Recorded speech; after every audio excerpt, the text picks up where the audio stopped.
Hello, everybody. It is Coach Rob DeBoer back again with our famous top 10 objections to the health, fitness, nutrition industry with my great friend right here, It's me, Justin Schaefer. I hope you're doing well. How are you, buddy? I'm great, man. It's Wednesday. I feel awesome.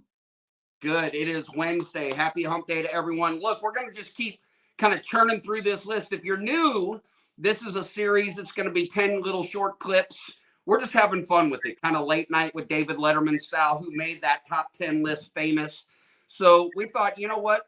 We know a lot because we've been a part of this specific conversation, exogenous ketone supplementation, for the last 8 years. Both of us have been very much a part of the conversation. We thought, you know what?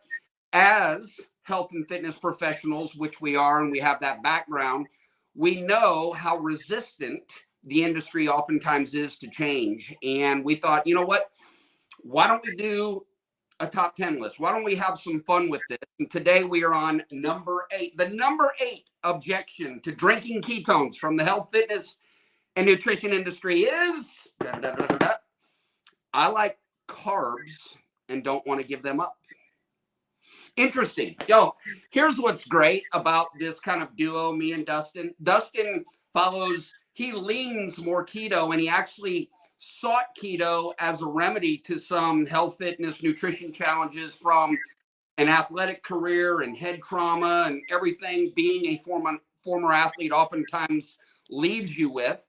I, on the other hand, having been a former two-sport college athlete. I played college football at the University of South Carolina, was a two-sport captain, football, baseball, played pro baseball. I did bodybuilding, wasn't drug-free my whole life when it comes to anabolics. So I know the space. I was a strongman champion in 2005, state of South Carolina.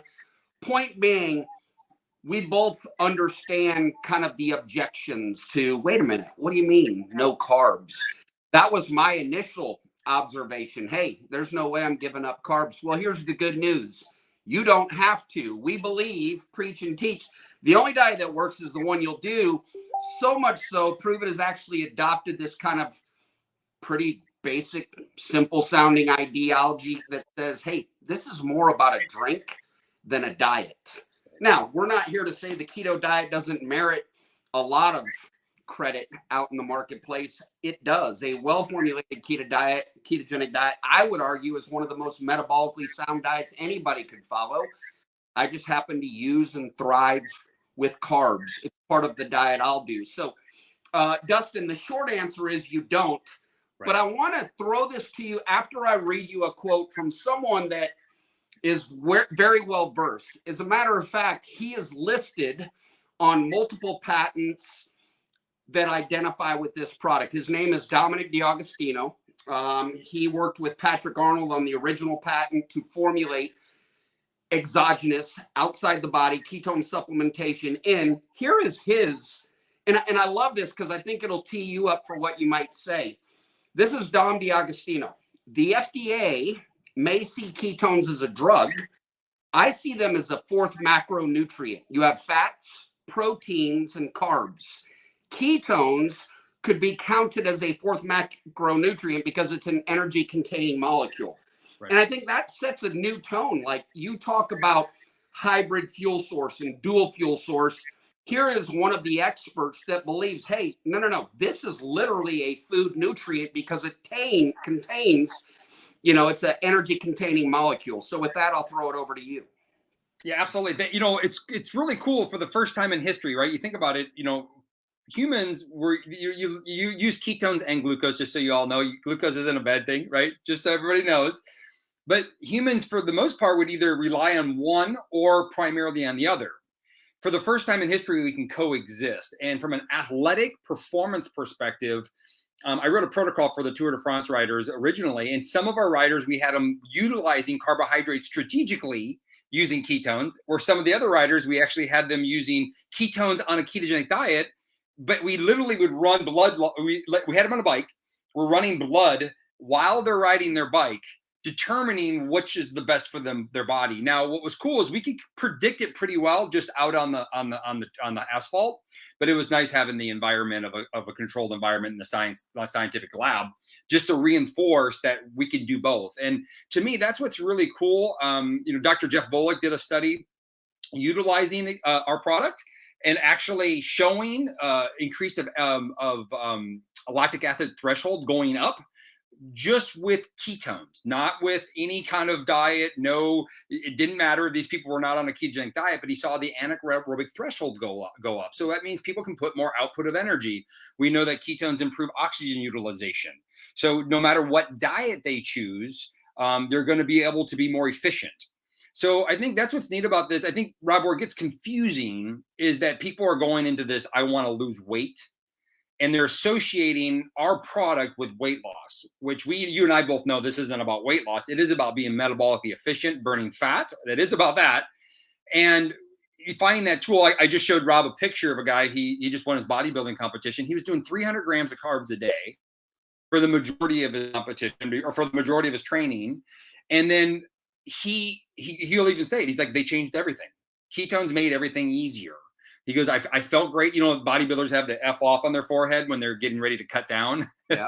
He goes, I didn't feel bad. He goes, I felt great all the way up to the finish, and I got first place. So it was pretty remarkable. Here's one thing I want to throw in, which the common question is, well, wait a minute, Dustin. So you're telling me these coexist? I get this question all the time, and the answer is actually pretty simple. So wait a minute. What happens to carbs when I consume ketones? And the answer is pretty simple. Your body uses them.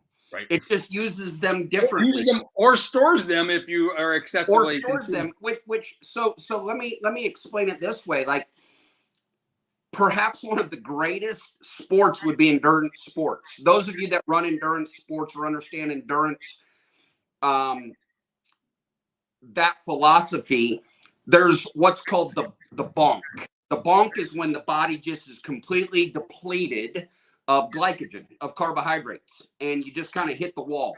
Right. So if there's one sport where this couldn't be better for, it would be any endurance sport, because it delays the bonk. Like, just think of that for a moment, because now all of a sudden, when ketones are present in the body, in the blood, and I would argue prove it, has the only multi-patented formulation that can be quantified. In other words, don't take our word for it. Let your blood, which isn't a placebo test, tell you exactly what's happening. So when ketones are in the blood, in the body at a level that matters, I would argue the brain, the heart, and I would even argue the muscle will use them even in the presence of glucose, i.e. carbohydrates. Let me take it a step further. Now go research exogenous ketone patent, muscle power output, exogenous ketone patent, muscle catabolism. Now, two things often associated with especially the health, fitness, nutrition industry, especially the athletic performance industry. We want to improve muscle power output. We want to preserve and protect lean body mass. And oh, by the way, I want you to think about this. I don't care if you're a CrossFit beast or you're someone that's sitting all day at your desk. We all want to keep and create lean body mass. And that is one benefit, is probably the biggest benefit I find from drinking ketones on a daily basis. So the short answer is, and the objection, well, I don't want to give up carbs. Here's the good news. You don't have to. You don't have to. Rob, I would like to add one component to this. And if you're watching this right now, because I know we have a big reach out there, and we're talking to the health and fitness professionals who typically are medical or metabolically more efficient because they've been exercising their whole life. They've probably been relatively responsible on diet.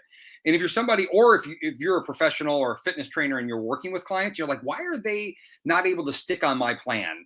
Why can't they stick to it? Just keep this in mind, that if somebody is metabolically inefficient, meaning that they don't basically move energy into the cell well, ketones doesn't need insulin to uptake. So that's why it's such an efficient fuel source. So what you're doing is you're allowing people to get fuel into the body, a fourth macronutrient, into their body, into their cell for energy. And what happens is that when you have somebody that's maybe prone to gaining weight really easily, they look at a pizza and they gain weight. They look at rice, they gain weight. Most likely they're not super efficient, or at least they're not able to metabolize carbs as well. So we tend to find that they do better on a less carb diet. They tend to feel better, thrive better, and actually perform better. But that's everybody's diet has got to be figured out for them. And so if you're watching this as a professional and going, hey, I have those clients that are stuck, And just use this keep this in mind, that this is a tool to provide sustained energy to anybody, no matter what their metabolic state is. And that's what makes ketones so superior in so many ways. Good. I'll take the final word. Ketones create compliance. Think of it as health, fitness, nutrition professionals. We want to create compliance in our clients. Like if we can have them more compliant to the diet that we say, or the training protocol that we program, that is the key. So Dustin, thanks so much for walking through this list. We've got number 7 coming up. And we also, look, we want you to like, share this. We want you to question what we say. We have this ideology called ask, answer, discuss. Look, we're asking the questions, or we're taking the questions, we're answering them. Hey, let's have a healthy discussion about that, along with, hey, we want to hear from you. What are some questions that you've come across from the health, fitness, nutrition industry? Look, I'm not embarrassed to say there's a lot of pride, arrogance, and ego in this space. I already knew it all until I knew what I didn't know.